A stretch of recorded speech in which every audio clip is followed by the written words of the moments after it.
أعوذ بالله من الشيطان الرجيم. بسم الله الرحمن الرحيم. Reverend Father Karel San Juan, Society of Jesus, GPS Chair Cesariano, my former partner in the peace process, Madam Irene Santiago, Director and former MP Datu Mussolini Lidasan, Attorney Mary Ann Arnado,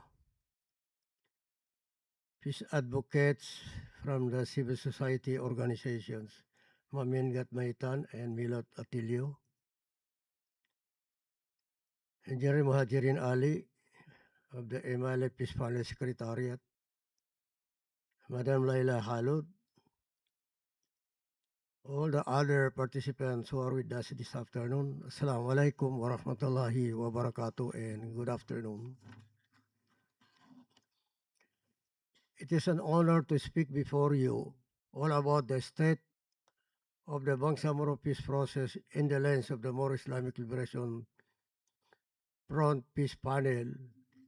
For some, and it may be for good reason, there appears to be no significant progress for quite a while because of the differences in appreciation of the pace of the peace process, especially with the normalization track.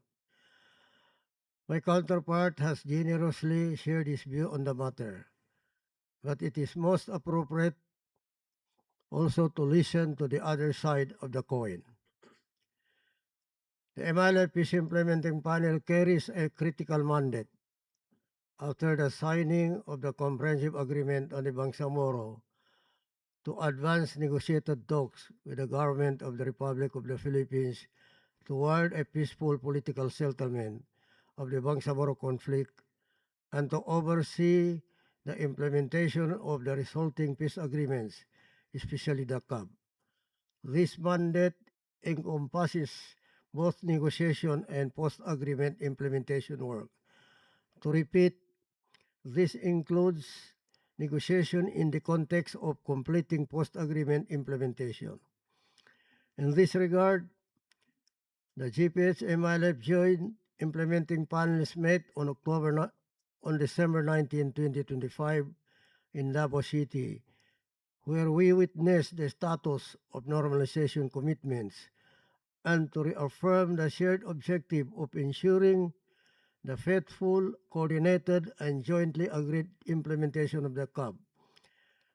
The meeting underscored that the CAB must be implemented jointly by the parties and that unilateral actions risk undermining trust and the integrity of the peace process. Both panels emphasize that progress across all components of normalization, such as security, socioeconomic development, transitional justice, amnesty, and confidence-building measures, must advance in a parallel and commensurate manner.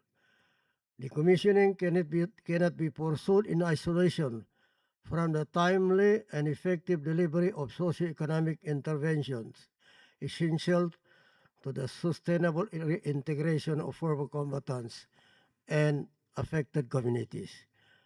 Consistent with this position, the MILF Central Committee issued guidelines calling for the deferment of the fourth phase of decommissioning, citing the need for firm clarity on outstanding commitments and the completion of agreed socioeconomic packages prior to proceeding to the fourth and final phase. This position reflects the MILF's consistent view that normalization must remain grounded in mutual responsibility, trust, and respect for the integrity of the peace agreements, ensuring that commitments are delivered as agreed and that the gains of the peace process are preserved. On the other hand, the legal political track of the Comprehensive Agreement on the Bangsamoro focuses on the establishment and consolidation of the BARMM and the orderly transition toward a fully elected parliamentary government.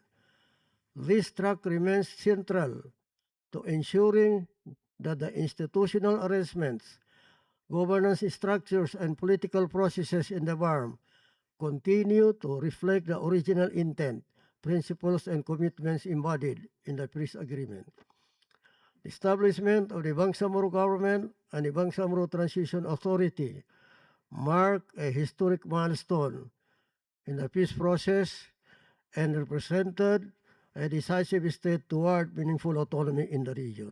However, while the creation of BARMM is a significant achievement, it is only one step in the continuing journey toward lasting peace and sustainable development. A recent and challenging development emerged from the appointment of members of the Bangsamoro Parliament, which resulted in the MILF becoming a minority within the interim parliament.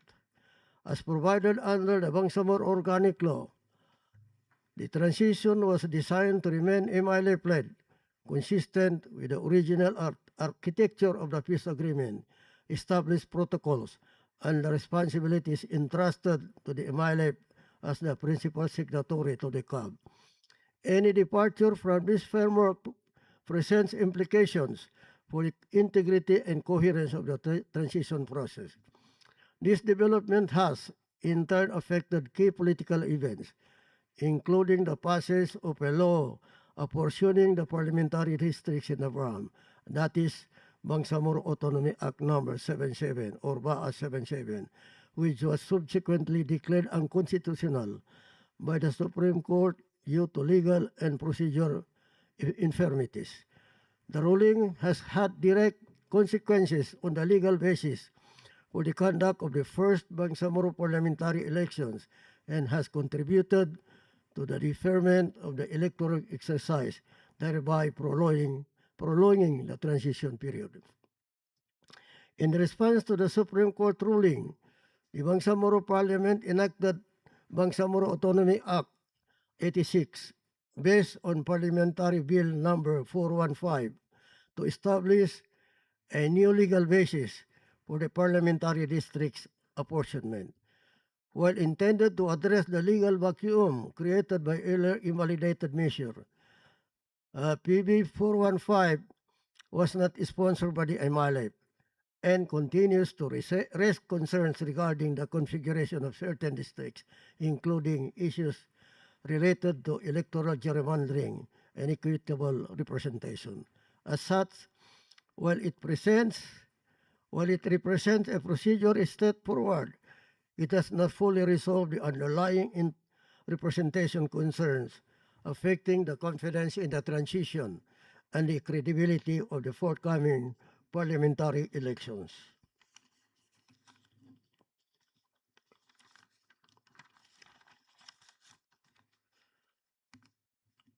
Contiguity and proportionality under the BOL and the Comprehensive Agreement on the Bangsamoro. While this measure reflected the MILF's effort to uphold the original intent and integrity of the transition, it was not untimely adopted as the operative districtive law. Taken together, these recent developments have had important implications for the conduct of the first Bangsamoro parliamentary elections. Legal uncertainties arising from the invalidation of earlier districting measures, the enactment of subsequent legislation, and continuing concerns regarding representations have affected both the timing and overall preparedness of the electoral process. These challenges underscore the delicate and interdependent nature of the political transition.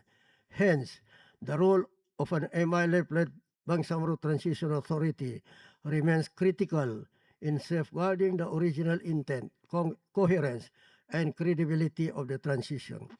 Sustaining confidence in the peace process requires that the transition continue to be guided by the principal signatory to the CAB, while parallel commitments under the normalization track should advance in a coordinated manner. In this context, the MILF has formally articulated its position through a series of official issuances which underscore that recent developments or appointments to the BTA were not in accordance with the list submitted by the MILF and raises concerns regarding compliance with the leadership provision of the BOL and the CAB. This position was further articulated during the recent provincial assemblies of the MILF earlier this month, reflecting the MILF consistent call for strict adherence to both the letter and spirit of the peace agreement, particularly the principle of an MILF-led transition during the interim period. Before we get carried away, the process of implementation is more than just milestones and roadmaps. It is finding and rediscovering as peace implementing panels our shared responsibility in staying true to our promises and commitments and abiding by the letter and spirit of the comprehensive agreement on the Bangsamoro. We would often hear numbers, charts, timelines, or roadmaps, but beyond this, what should matter most are the lives that we have impacted and truly changed during this unpredictable journey of implementation. At this juncture, let me remind ourselves that peace process is about cooperation. It's about bilateralism. It's about problem-solving endeavor by helping each other. While counterinsurgency is unilateralism, dividing the other party or defeating the other party by various means. So with that, thank you very much for listening to my presentation. Wassalamu alaikum wa rahmatullahi wa barakatuh.